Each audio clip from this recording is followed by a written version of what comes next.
Bismillahirrahmanirrahim. 18. adi Er-Razzaq Celle Celaluhu. Bir de edebiyatı Arap'ta siğe-i mübalağe rızık beriyenliği. Kur'an'ın bir yerine geliyor. Sure-i Zariyat'ta innallâhe huver-razzâku zul kuvvetil metin. Razzaq ne mediydi? Hudaý Taala rızkı yaratıyor, rızık iyi yerlerde yaratıyor. Şol rızık almak yollarını, şolara sebeplerini öğret koyuyor diye. Razzaq, Hudaý Taala bendelerin rızkını yaratıptır. Şol rızık iyi yerlerden yaratıptır. Rızık kazanmalı yollarda köködük koyuptur. Rızık näme? Irzhalliye Türkmen. Ruzi diye. Yani hayvanlan, insanlan yiyen, içyen zatları.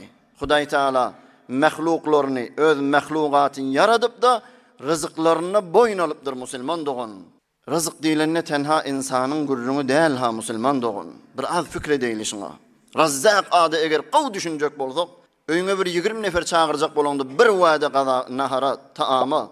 Ne kadar näçe ununça gaýga dikkedýän, muňa harc etmeli, giň jaý tapmaly, aşpezi ne kadar vesailleri, gaplar gerek muňa, bu kadar zatlar almaly bolýan. Inni fikret 1000 nefer çağırjak bolsaň ne kadar hazine bolýar. Giň salon gerek bolýar. Bu kadar hazine gerek bolýar. Inni fikret Hudaý Taala tamamen mahlugaty ki diri bolsa, Hudaý Taala hemmenin rızkyny beripdi da.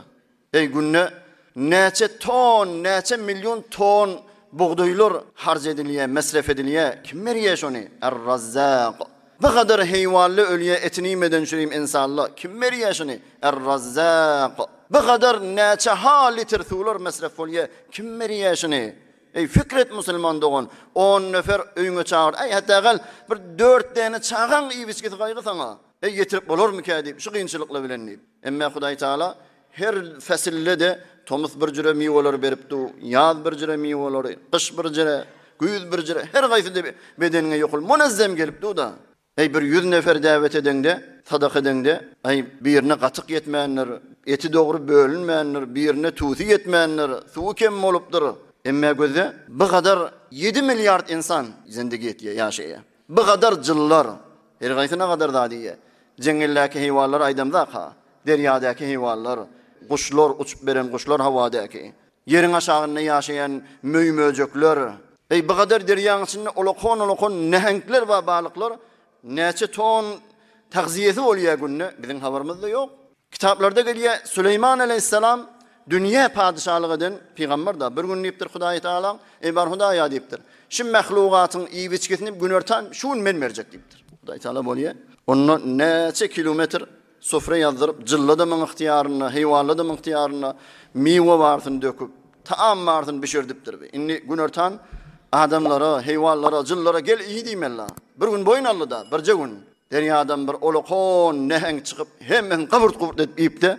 Bula men bir wadam boldy. Inni akşamlygymda teýýarla diýipdir. Hudaýa meni bagyşla diýipdir. Razzaq ödüňmişdiň diýipdir. Şondan çyry Hudaý Taala näme diýär? Fel yanzuril insanu ila taami. Emiş eşdiýänler.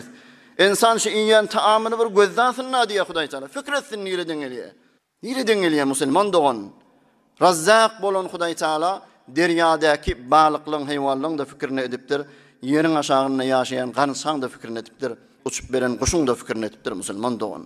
Ey bir gün ikiniň de gurrunu däl ha Müslüman doğan. Ta dünýä we Hudaý Taala beripdi da. Dost düşmen ne diýene? İbrahim peygamber hiç mahal yeke öl taamimiyeti diye bir mehman getirirdi diye. Bir gün şeyle aylanı tapmadı. Bir yaşulini geçip bir yeke gelliydi bile taamiyeliydi. Sofranı yazıp da taamı getirmeyene gidenine öýde bir çıra bir zat yanıp duranmal yankı yaşuli ateşperestmiştik. Şoňa ibadet edip şoňa secde etmeýän durdy. Gördü.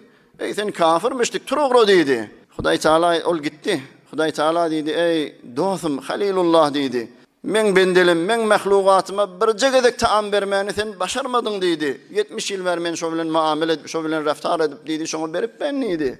Bizden Müslüman doğan her bir adamyňda ne miqdar rızk iýmelligi öz enesiniň rahimindeke 120 gün bolandy, 4 ay bolandy Hudaý Taala ferişte iý berip ýazdyrýardy. Näçe çörek ýyjek, näçe litr suw içjek, näme iýbişjek bolsa ýazgly.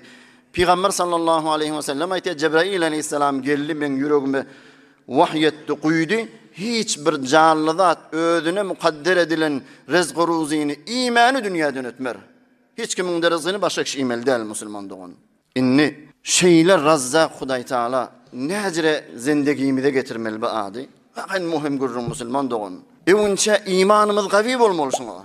Her bir yerde feleyen mahluk bolsa bolýa, canly zat bolsa bolýa, men özüm boyun alýan diýipdir Hudaý Taala rızkyny. İmanyň şoňa takwiýet bermeli. Eger iman şoňa gawilense, sen rahat ibadata çöňüşip bilýän. Ertirin gaýgatmaýan, oglan oşagym näjere bolar diýmeýän. Ey bize şunjire iman gerek. İmam Şafii rahimehullah näme diýe? Ve agan fikre goýan görüň musulman doğun. Kide ene çağa näjere bolar ki diýip namazymyzdan galyp dur. Farz namazymyzy terk edip dur şolardan çüri. Emma Hudaý Taala men boyun alýan diýip durahym. İmam Şafii rahimehullah näme diýe? Mezhep başlaň biri. Eger gow gulagat musulman doğun. Eger göň demirden bolsa. Demirden bolsa hiç bir damja tuda dammalla bolýar. Aşağımızdaki yerde demirden bolsa. İstat gögörmelle bolýar. Şu dünýäň ýüzünde gezip beren 7 milyar hele erkeklerden men oglan oşagym bolsa, ogul gyzym bolsa, ýene şolaň ibisini gaýgatmaýan çon Hudaý Taala boýnalypdyr diýdi. Ey imany gözde musulman dogan, göň demirden bolsa, yer demirden bolsa, göňden bir damja suw dammasa, yerden hiç bir oty çykmasa, şu gezip beren insanlardan men ogul gyzym bolsa, ýene men şolaň ibisini gaýgatmaýan çon Hudaý Taala boýnalypdyr diýdi. Agyn şunjire imanyň bolsa, sen näjere ibadatdan galmaly, näjere farz namazyňdan şol pes dünýäden şu farz namazyňdan galmaly. Eger iman şunjire bolsa netijesinde näme bolýar? Hudaý Taala näjere iwiski, näjere rızky baý edipdir razy, garyb edipdir razy. Ay oň pessa. Hudaý Taala aj öldürmeýär ki. Hudaý Taala bizden isleýär ki her bir zanyň ganuny bar musulman dogan. Şoň ýalyk iwiski gazanmagyna da ganun goýupdyr. Ay Hudaý boýnalypdyr diýip ýaty bermelim ki, ýok. Rızgı ruzi kesbetmeyene menbe koyduk bu kadar. Milyonlarca iş var. Keşaverziyet, ticaret et, mühendisiyet, damdariyet. Hudaý Taala diýipdir, yatma diýipdir musulman doğun. Ve cealna lekum fiha ma'ayiş. Tacirlerin biri ticaret etmeyene başka bir şehre gitti diye yollu bir kuş gördü. Kanatlar devuk gözü kör. Bir tane yerden ibitçiyen ki. Birime durdu. Bir salim kuş uçup gelip şonun ağzına koyup verdi. İdine uğurlu diye. Bir alim dostu vattı, ay dedi, ahun nede dedi. Yatı vermelmiştik dedi. Hudaý Taala öyle boyun alıptır ki dedi. Onu ola adam aytti, yani alim aytýanyň dogry dedi. Yöne dedi, sen neydi, senden bir soragym ma dedi. Aya, şol meriz, kanatı devuk, gözü kör, kuş ýalak bolsaň gowmy sen neydi? Ya ol salim kuş ýalak bolup, hem öz iwiçgiňi halal ýollan kesbedip de hem halka berýän bolsaň gowmy dedi. Gözde fikre goýan görüň dämi? Razzaq bizden isleýär ki harama barma. Halal ýollan rızk kesbet. Harama barsaň bereketini aýrar.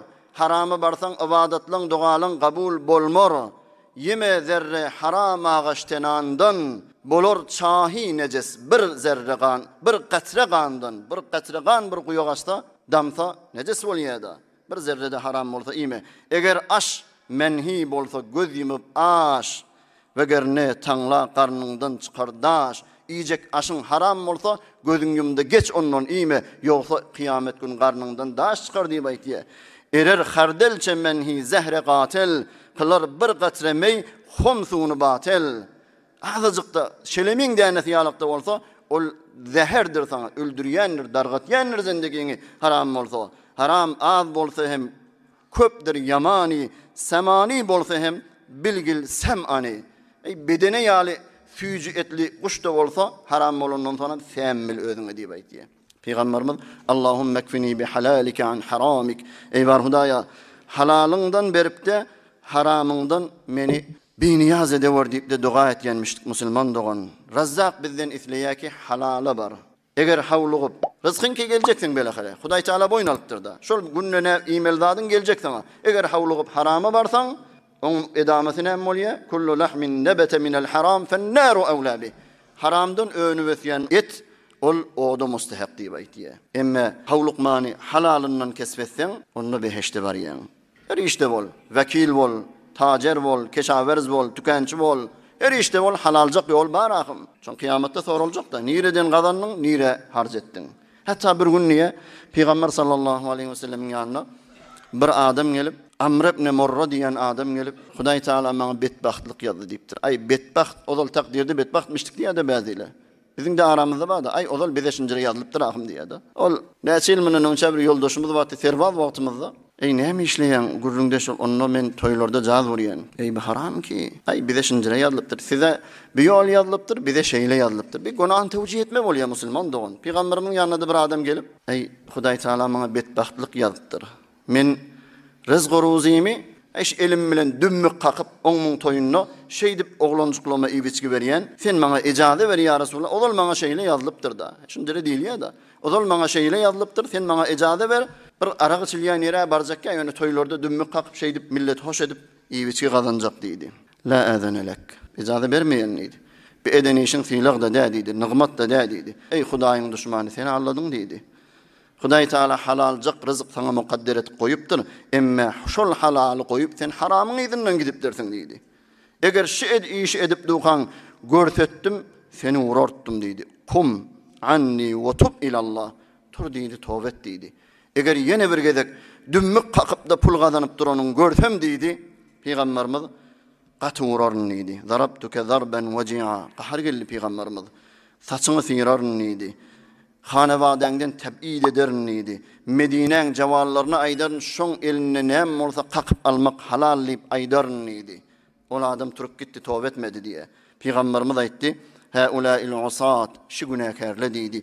Men mata minhum bighayri tawba, tawbasyz ölasa diýdi. Haşarahullahu azza we jalla yawmal kıyameti kema kana min ad-dunya muhannasan uryana." Nauzu billah. Kıyamet gününe diýdi Hudaý Taala şular diýdi bir bi gayrat heleydigde welide erkekdigde welide loht edip de Hudaý Taala şol mahşer meýdanyna şular mahşur eder diýdi.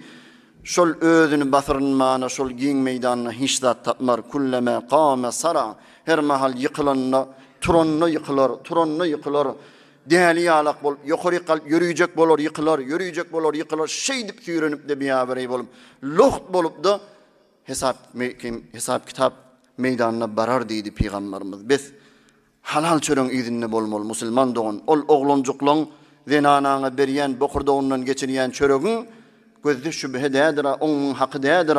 Hile bilen, hokku bilen, yalandan, qasam bilen, ahlama bilen alınan dädir musulman dogan. Ya oňyň jawallaryny betbeht edip mefatde muhadder satyp alınan dädir musulman dogan. Ey näzire bereket getirmeli takwalyk et diýär Hudaý Taala. Takwaçylyk etsele yerden göňden bereket ýagdyrar siýe. Oglanlaňa, zenanaňa namaz okuýdy bir özüňde dur üstünde. Gözde erti namaz okuýýarmyş ola. Ay bir tur diýakadanna ay ýatsyn diýme. La nes'aluke rizqa. Senden rızk dilemeýäs diýär Hudaý Taala. Nahnu narzukuk. Rızky biz berýäs sana diýär. Biz namazyna gaýymdyr diýär. Istigfar. Peýgamberimiz aýtdy her kim istigfar etse estağfirullah diýse Hudaý Taala her bir kynçylykdan ona açylgy berer. Her bir gaýgysyny aýrar. Güman etmeýän ýerinden rızk berer diýipdir. Sile-i rahm zendegiňe bereket getirýär. Haýsa adam dogan garnaşly bilen gatnaşda, ol onu rızkyda kän bolar, umruda uzak bolar diýär. Bu adam hasyýetinden haýsa adam erti namazdan ewünçe kıbla tarafa bakyp, öýüniň 4 guşesine, 4 burçuna, her burçuna barıp ya Razzaq yüreginden Hudaýa maňa halaljyk rızk berewer diýip. Ya Razzaq öýüniň her guşesine sağ tarafından başlap, ewünden başlap, öýüniň 4 guşesine erti namazdan ewünçe ya Razzaq hiç kimin görmeýän wagtynda ya Razzaq, ey Razzaq bolan Hudaý Taala aňsatjak yerden, halaljak yerden iýbiçki men özüme oglangyşymy berewer diýip duga etse, şol adam hiç mahal garip bolmar, werşekest bolmar, eli dar bolmar, bolçuluk bilen Hudaý Taala şonu ýaşadyr diýip de öwliýalar aýtýar. Hudaý Tebarek we Taala ýagşy atlarynyň hormatyna hemmelerimiziň günäsini geçsin. Hemmemiz bu dünýede abiray, ahirinde iman, ahiretde beheşt jawidan nesip etsin. برای مشاهده ویدیوهای بیشتر به کانال یوتیوب سخنرانی های علماء ترکمن سر بزنید، مشترک بشید و منتشر کنید، اجر ببرید.